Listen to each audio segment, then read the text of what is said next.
గడిచిన 3 రోజులుగా తెలుగు రాష్ట్రాల్లో పెద్ద దుమారమే రేపుతున్న అంశము ఈశ్వర్ సాయి మరియు మాధురి రాథోడ్ ఎఫ్ఐఆర్ మ్యాటర్.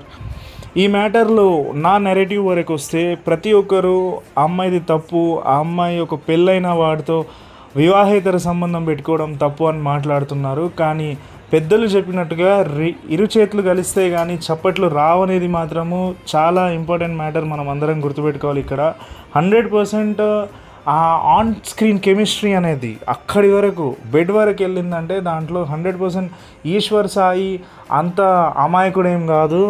అతను ఆ అమ్మాయిని చాలా ప్రోబ్ చేసి ఉంటాడనేది నా యొక్క ఉద్దేశము. 100% రెండు చేతులు కలిస్తేనే చప్పట్లు వస్తాయి. కనుక కేవలం నెటిజన్లందరూ ఆ అమ్మాయి పట్ల దూషిస్తూ ఆ అమ్మాయి తప్పు చేసింది. 100% ఎక్స్ట్రా మ్యారిటల్ అఫేర్ అనేది ఎవరు చేసినా అది తప్పే, కాదని ఎవరు అనలేము. కానీ దొరికిన వాళ్ళు దొంగలు, దొరికిన వాళ్ళు అంతా దొరలు అన్నట్టుంది ఇప్పుడు ఇక్కడ మ్యాటర్ వచ్చేసి. సో కేవలం ఆ అమ్మాయిని బ్లేమ్ చేస్తూ నెటిజన్లు అందరూ ఆమెను తిట్టిపోయడం అనేది కరెక్ట్ కాదు. రేపు ఏదైనా జరిగి ఆ అమ్మాయి సూసైడ్ వంటిది చేసుకుంటే మాత్రము ఈరోజు ఎవరైతే అన్యాయంగా ఆ అమ్మాయిని దూషిస్తున్నారో వాళ్ళంతా చాలా బాధపడాల్సి వస్తుంది.